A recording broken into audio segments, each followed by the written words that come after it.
So, if you're anything like me, growing up in the late 2000s, early 2010s, this is probably the Spider-Man you've seen on all the merchandise. But what is this version of Spider-Man, and who made it? This video is all about the Spider-Man artwork on the 2000s to 2010s merchandise by Scott Johnson. So here we have a basic diagram of what his Spider-Man costume looks like.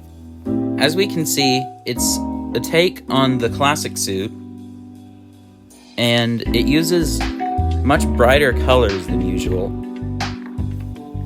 specifically for the blue portions, being more of like a robin blue than the typical royal blue that you usually see.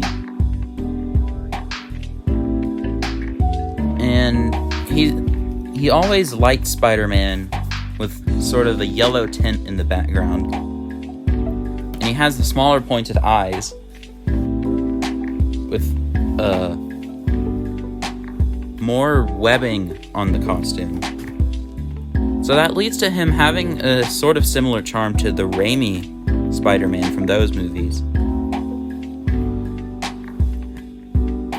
And as we can see, the logos are just the classic Spider-Man logos with a few differences. The only part of this costume I can even remotely say I dislike is the back logo. I just feel like it's too boxed in. Usually the back logo frames his actual back more. But other than that, this is probably one of my favorite designs of the character. But it wasn't just Spider-Man himself he made art of. He also drew the villains, as seen in this image right here. I love how everything looks. It has the classic vibes, but it's also in its own unique art style that you can tell is digitally drawn, but you can also see the appeal realistically, because it all has a sort of realistic vibe to it,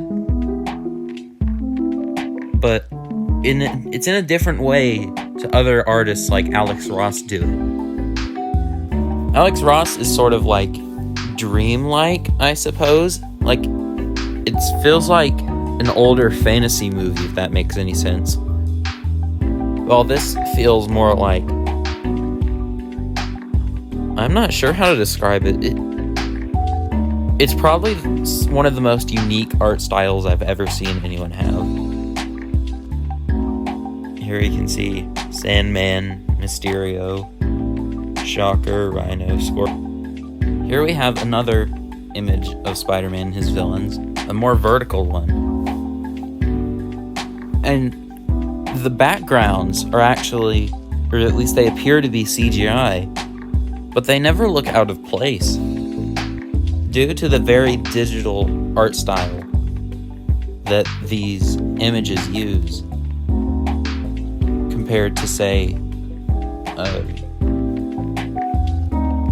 a merchandise for like a TV show or a movie that tried to replicate that. These were its own. But it wasn't just Spider-Man and his related characters that he drew.